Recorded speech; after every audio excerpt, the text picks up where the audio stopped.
One surprising thing that I hear a lot of is that women want to get sober for 30 days and just try it out and see what it's like. Maybe get rid of some weight, maybe look and feel better, and just see what it's like. So I created a 30-day exact blueprint of what I did to get sober and stay sober just for you.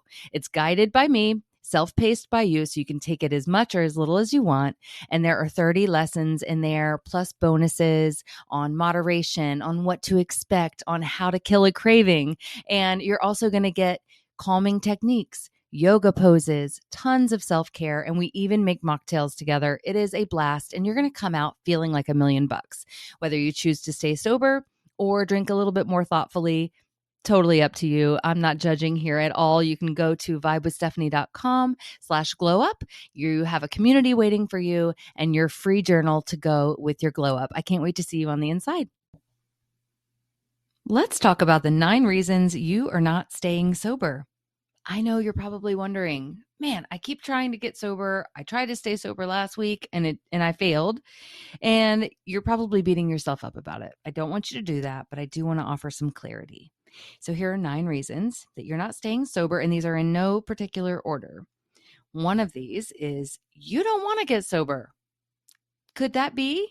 Could it be that maybe somebody told you they want you to get sober, they think you should get sober, maybe give it a rest, give it a break, but you don't want to?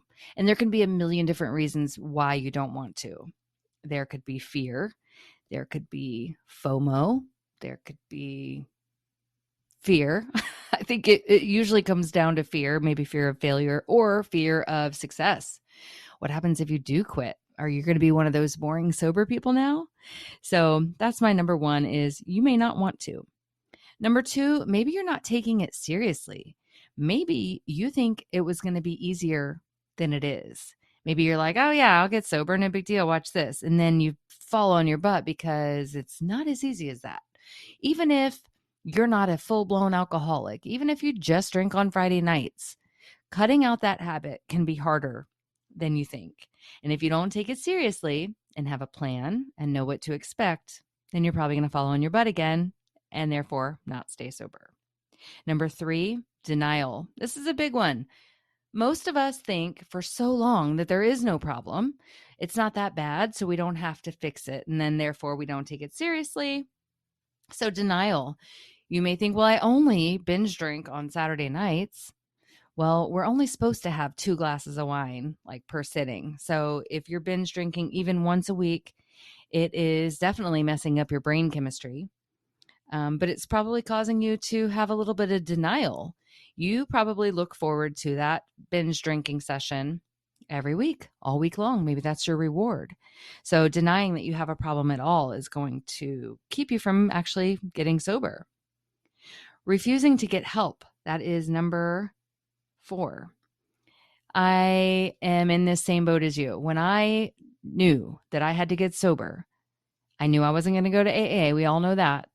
But I also didn't want help because I was afraid somebody was going to say I had to go to rehab. I had to go to AA, or you know what I mean? I just didn't want help. I wanted to do it by myself. But I know now that doing it by yourself is next to impossible. You have to. I think I attribute the fact that I spoke out about my sobriety early on is probably one of the biggest reasons that have kept me sober. Talking about it, knowing that I'm helping others. But in other people's case, if you refuse outside help, it's going to be super hard to do it by yourself because you're just like trudging through uncharted territory.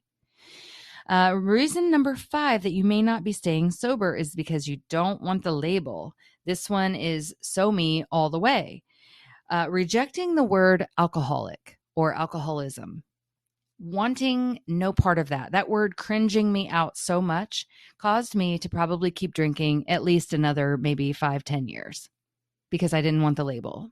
And I had not heard of anybody quitting drinking without calling themselves a name or without the AA meetings and without the label. I just thought that's what you had to do in order to get sober. You had to become this person, this label, this black sheep. And I didn't want that. So maybe you are not getting sober because you don't want the label. But let me tell you, friend, there is a shift. There is a movement. You do not have to have the label in order to get sober. You can simply say, I don't want that poison in my body. I'm on a health journey. I don't drink. You don't have to have the label. Another reason you may not be getting sober is because you didn't do the work. There is some work involved, and it is knowing what to expect. It is having a plan. You have to care about your sobriety more than you care about your ego, about your feelings. You have to care about your sobriety more than almost anything else. And that is spoken just from my heart there, because there's so many things that can come and interfere, and so many little things that pop up that could have caused me to drink. But I knew that my sobriety, if I didn't get sober, my life was going to fall apart. And so I just knew that that was the most important thing. So you have to care about your sobriety more than you care about most things. And I think a lot of us, especially if you're just looking to quit for 30 days, your sobriety, you're not trying to make it the main focus of your life. You want to kind of do it on the DL, kind of just do it in passing, like kind of silently. But you need to know in the back of your mind that this is an extremely important decision, and you got to care about it quite a bit. It can't just be something you're trying out, really. You need to really put this as a main focus in order to be able to succeed, because it's not easy. It's everywhere. And when you quit, you're going to see that.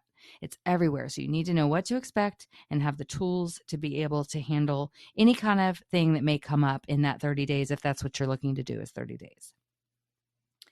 I talked about fear earlier. So reason number, let's see, maybe 7 is that you're paralyzed by fear. And that was me as well. That goes right around with that label that I didn't want. I was also very afraid of failure. And what happens if I tell everybody that I'm going to quit and then I fail? That's going to be embarrassing. Just Stephanie failing at another thing, No, I did not want to fail. But I also kept myself up at night worried about succeeding. What was going to become who I have never spent time with myself sober. I didn't know who I was. I started drinking when I was 13. So I was worried, like, am I going to be fun? Am I going to lose all my friends? Will I be invited anywhere? I just had no idea what to expect because I've never known myself before. So I was paralyzed by fear for years and years and years. And what would they think? And I remember thinking hard about my post on Facebook, my very first post on Facebook. Not that I'm saying you ever have to come out and tell your Facebook. That's not what I mean. But for me, I knew I was going to be helping other women, and I had to make a post, and I thought, what are they going to think? And you know who I was thinking about when I thought of they? I was thinking about my old people that I went to elementary school, people that knew me back in Georgia. I have not lived there in so long. People, some of the moms that I had, some of my mom friends here, like I was thinking about they. And it's just, think about when you're thinking about being paralyzed by fear, think about who they is to you, and if they pay your bills, and if they're going to take care of your family, if you get sick and can't take care of your family. Are they going to do that? No, they're not. So you worry about you and don't think about they. You go forward because this is your life. We only have one life to live, and you don't want to do it for them. Another reason people don't stay sober is from boredom. You don't want to go out. You don't want to do anything. I, for one, was very scared to go out. I didn't trust myself. So that's why I do coach my students to hunker down for the first 30 days. You do want to stay in a bubble and protect yourself, protect your sobriety, because if you go out, you're probably, 30 days is just barely enough time to get your sober legs going. And you don't want to tempt yourself or put yourself in a situation where you might drink and let yourself down again. So a lot of people fall into the trap of boredom. Like, this sucks. What do I do now? So I've learned so many new things. Don't laugh, but I can bake bread now. I know how to rollerblade. I do crafts. I just made a Halloween wreath. even though it's August. Painting, crafts from the dollar store. I mean, listening to music, learning new yoga poses, learning how to meditate. I'm doing affirmations and writing in journals, and like boredom will hit, but that's also a little voice of temptation. That's a little devil voice saying, okay, enough's enough. Take me out. But you don't want to don't fall prey to that. Oh, I've got plants. I got chickens.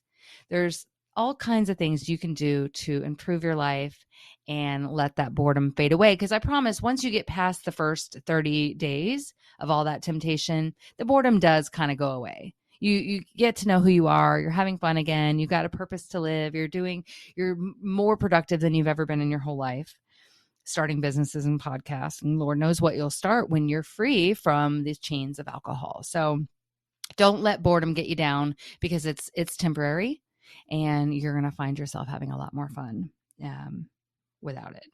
And then my reason number 9, if I'm on track with my numbering, is you're hiding it. So it's kind of hard to get sober if nobody knows you have a problem, or if you've been hiding your drinking. And one thing I've heard a lot in my coaching is that women think that we're hiding it from our families, but we're not. Our kids know. Our husbands know. Maybe they're not saying anything anymore. Maybe they don't know how to talk to you about it. Maybe they're scared, or maybe, like in my case, I could be making this up, but I always felt like my son only knew me as wine mommy for 5 years. So he only knew me with a drink in my hand, or smoking cigarettes, or smelling like smoke and wine. So maybe he didn't know any different. And I didn't know any different about my mom for years and years and years.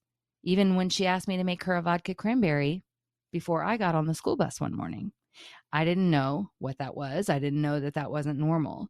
But we do grow up, and we do know.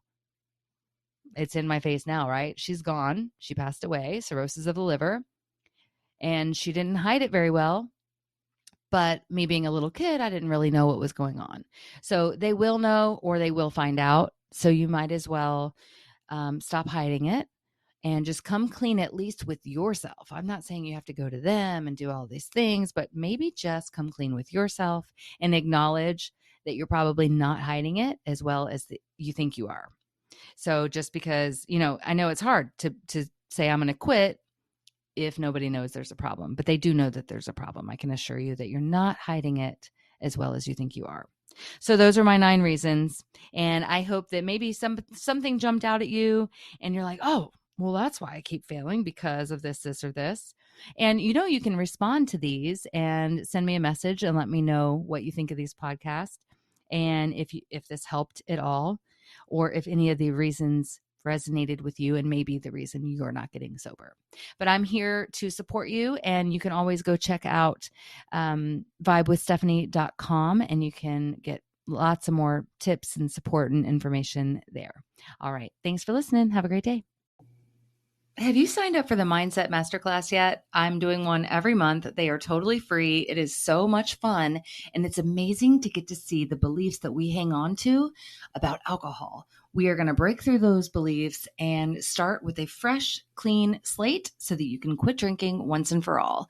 So there's also a mindset workbook that I created in there that's totally free. You can keep it, you can download it, you can print it, and you can use it daily if you want to, but you will love this Mindset Masterclass. The next one is September 20th at 7 p.m. You can sign up right now at 𝗙𝗏withstephanie.com/masterclass. I'll see you there.